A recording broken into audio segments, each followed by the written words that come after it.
Hello and welcome back to No Bullshit. Today we finally get to talking about the actual Straight Pride Parade, which took place this past weekend in Boston, as most of you know. Me and my wife attended it and it was a really great time. We filmed a bunch and even talked to some people there too, and I have to say, this event was obviously a huge win and big success for everyone on our side. Many people showed up and even more were there to watch or protest too. Now of course, it didn't go off without a hitch by any means. There were certainly a few hiccups and some issues too, but all in all, things went extremely well, especially pertaining to the Straight Pride Parade's goals, most of which being to raise awareness and show that it is in fact okay to be straight. Another side goal was also greatly achieved as well, exposing the left-wingers as being angry, violent, terrible individuals who quite frankly often hate straight people like most of us watching this video. We'll be going over all this today and more, and we also will look through all the great footage we captured on that fateful day. But first, let me quickly thank you guys, the audience, for making all this happen. Not only are your views and likes and comments what make this No Bullshit show possible, but also some of you were kind enough to donate to our fundraiser for this trip, which really helped us out. We were able to get decent flights, a convenient hotel right near the event, and even had a little extra money for our rides and Ubers. So thank you guys again from the bottom of my heart. I'm really feeling the love from everyone this week, so I wanted to get that thank you out of the way first before we move on to the actual parade. So the trip started off with my wife and I arriving in Boston the night before the event. And right out the gate, I have to say, Boston is a great and beautiful American city. It's got a lot of good history and character to it too, including loads of historic sites and many new and upcoming areas and buildings as well. It's really a sort of mashup of the very old and very new down there, which is something I really appreciated throughout the entire trip. Here in the background now, you can see a shot I got of Boston City Hall the morning we left the town. There, the streets are filled with cobblestone bricks for a very classic look, but if you also look around from there, you can see newer modern looking skyscrapers, some maybe a few decades old perhaps, and others are even being built at the moment. Then just across the street is the new and modern looking Center Plaza, which is filled with new stores, bars, and coffee shops. And on the other side of the City Hall courtyard is another new and swanky restaurant area called Boston Public Market. This clashing of cultures of sorts and mixing of time periods around City Hall is not only beautiful, interesting, and a good representation of what modern Boston has become, but also this was the ending site of the Straight Pride Parade on Saturday, and it's where a lot of the event's speeches and drama took place at the end of that day. But let's not get too far ahead of ourselves just yet. First things first, let's start with the beginning of the Straight Pride Parade, and then we'll get back to this ending at City Hall. Things started off on Saturday at 10 a.m. at Copley Square. This is an arts district named after the famous painter John Singleton Copley, which also features the Old South and Trinity churches, not to mention the historic Boston Public Library. And in addition, Copley Square is where the Straight Pride Parade had its start. Parade organizers, participants, and the press all met near Copley around 10 a.m. We also showed up this time as well, and after I got my media badge and official parade marcher armband, I filmed some of the different people around this area. Here's the beginning of my live report there.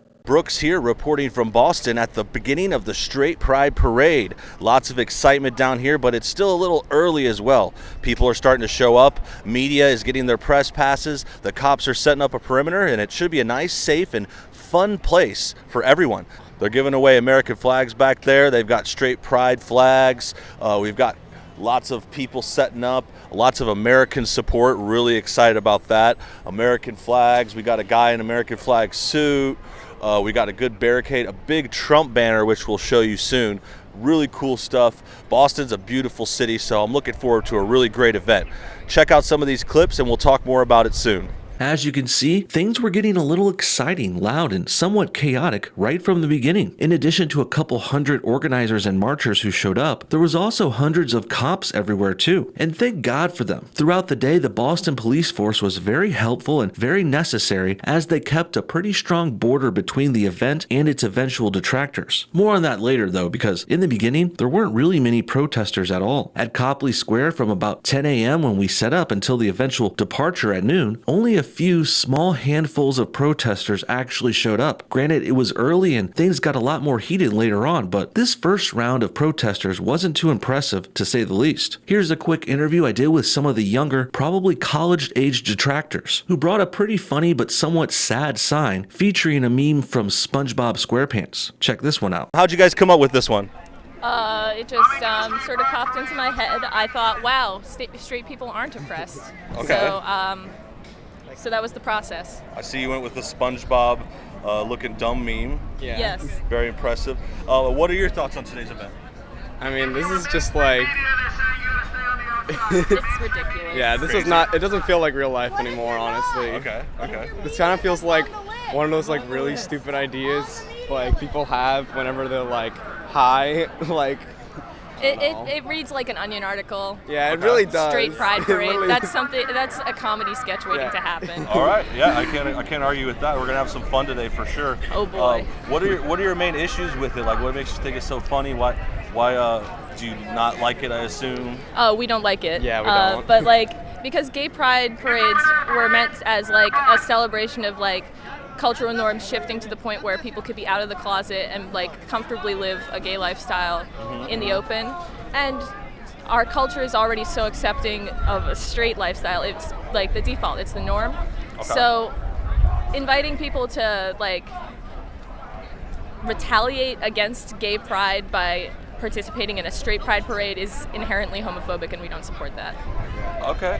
These kids were pretty mild about their opposition, all things considered, and it's kind of hard to hold it against them too, since they clearly seem somewhat brainwashed and partially swayed by the anti-straight pride propaganda going around in the mainstream media right now. Their main points here are pretty easily debunked too, like the idea that straights never struggle. We did. Straights have had issues in bad situations since the beginning of time, just like everyone else. Now, perhaps you could specifically say straights have less problems because we're straight, like how gay or trans people may have more issues with their sexuality depending on when or where they grew up, but that's the real beauty of the whole straight pride parade, isn't it? It's really hard for leftists to argue against us after seeing all the anti-straight, anti-establishment bullshit going around, coming from the large amounts of radical and deranged protesters, which we will soon see. But first, let's look at some more cool things from the start of the parade, before we get way more insane and crazy. Here's a video of that big pro-Trump for 2020 float I mentioned earlier. Very nice. And next, I met a few cool people at the beginning here too, like briefly saying hi to the main organizer, John Hugo, who was extremely busy trying to get everything together, preparing to take the streets, and also doing some interviews like this one. Take a look.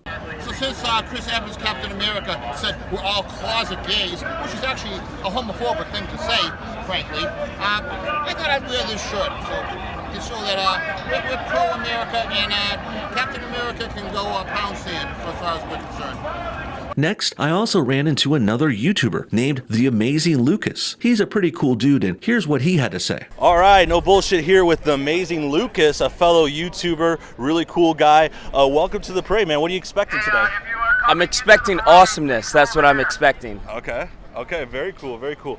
I see a lot of people setting up, a lot of cops around here. What have you seen so far? It's really early so far. But... I'm usually not up this early, but Cool. they were talking about anti-protest or whatnot. I don't get how you protest. I saw that. How you protest a straight pride parade? How's that work? I know. How's that work? I know. Anti-straight. I saw a couple flyers saying they're gonna meet up at 11 or something. I don't get like anti-establishment of civilization. I don't. That makes no sense to me. But it seems like it's gonna be fun. Yeah. If it's, I'm so excited. Yeah. I'm so excited. Amazing Lucas here. We're gonna go check out more of the parade. We'll talk to you guys soon.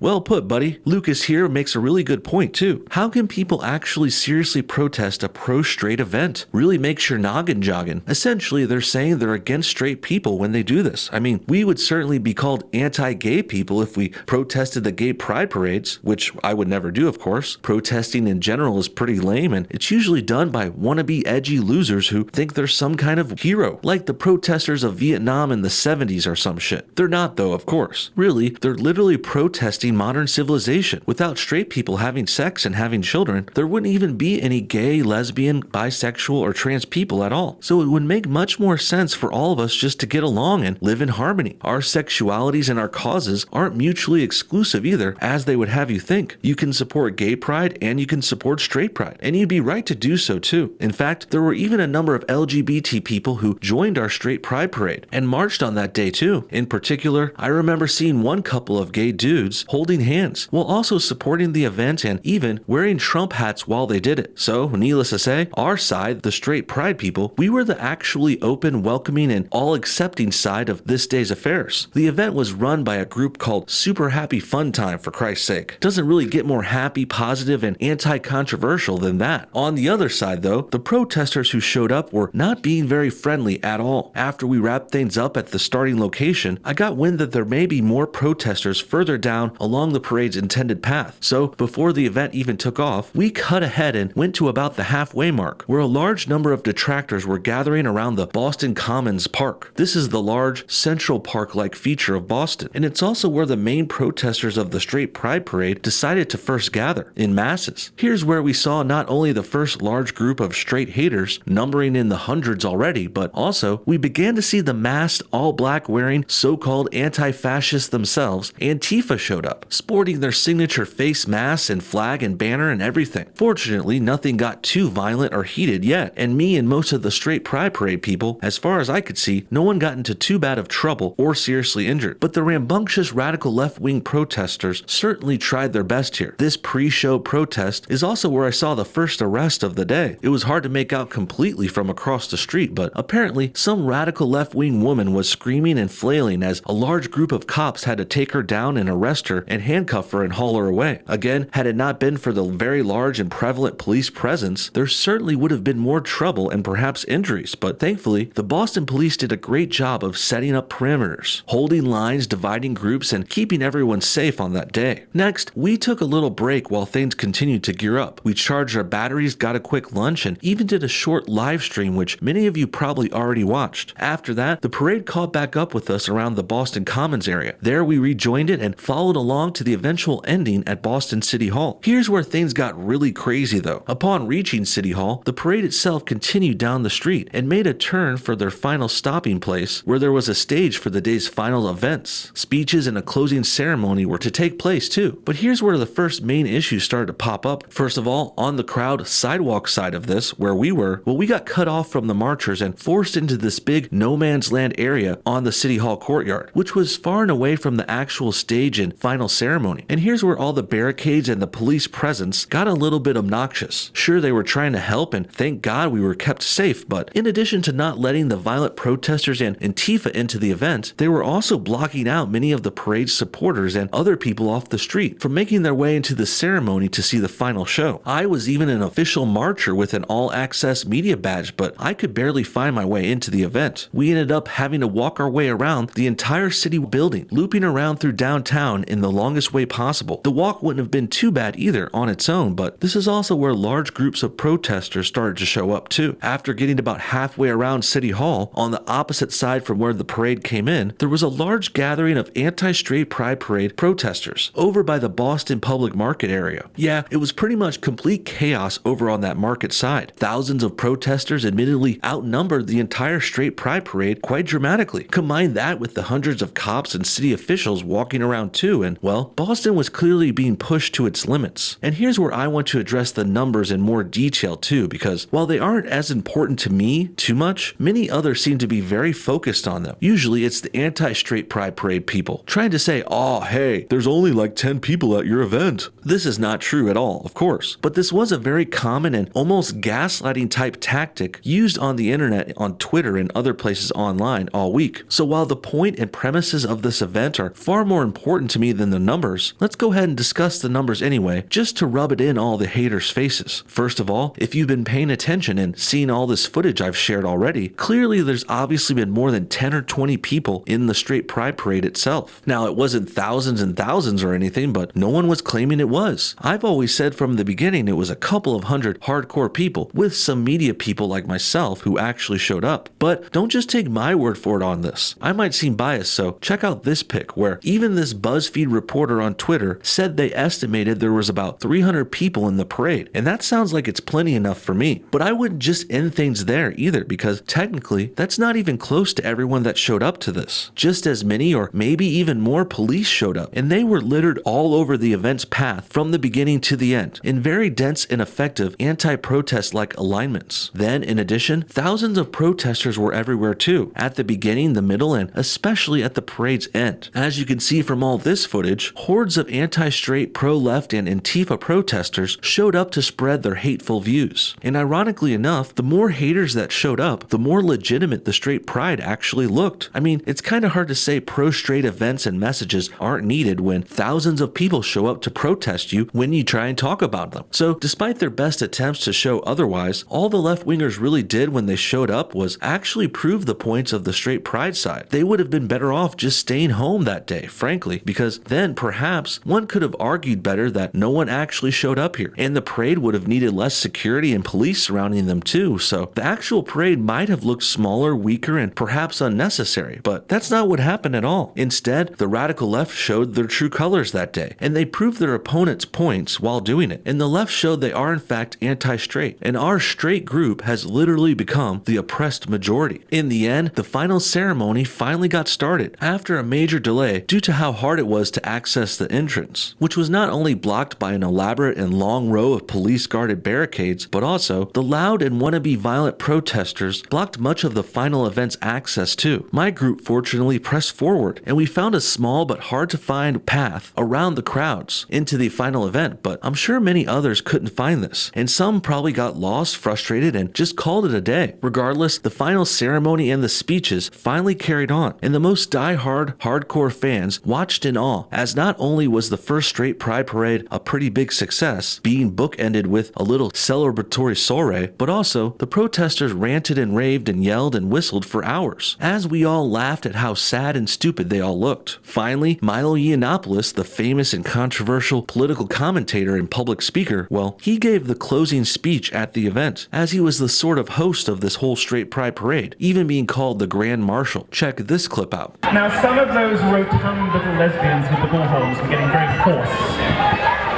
And I'm not just talking about their faces. You're allowed to make jokes about gingers, fatties, and lesbians, okay? They're the only three you're still allowed. Shut up. Now, they sound a little hoarse after the first few minutes, so I did try from my float, the wonderful Trump Unity Bridge, to offer them some lozenges, but I didn't get any takers. It's all right. I'm happy to be the only taker. Thank you. You really are straight. As you can see, it's still pretty chaotic there, even right until the very end. Milo was doing great, being his usual hilarious self too, but the protesters continued to yell and scream from the distance, even bringing whistles and blowhorns, trying to drown out the sound of the event. This, of course, wouldn't be necessary if our message wasn't needed, and if pro-straight conservative-friendly events weren't such a threat to them, why would they show up and freak out like this? Clearly they are losing it though, and that's why I say this whole straight pride parade event was a huge and amazing success. Thank you to you guys again for sending us there, and thank you to all the organizers, volunteers, and all the marchers and supporters who made it happen. And lastly, thank you to the haters too, whose violent, negative, and anti-American rhetoric just makes our side look better and better each and every day. What do you guys think? Did the straight pride parade look like a blast to you? What do you think about it, and what do you think about the city Boston where it took place? And do you think those protesters are all as smelly and unhappy as they look? Comment your thoughts on everything below, and thanks for watching No Bullshit. Hit that like button if you enjoyed this video, and we'll see y'all next time.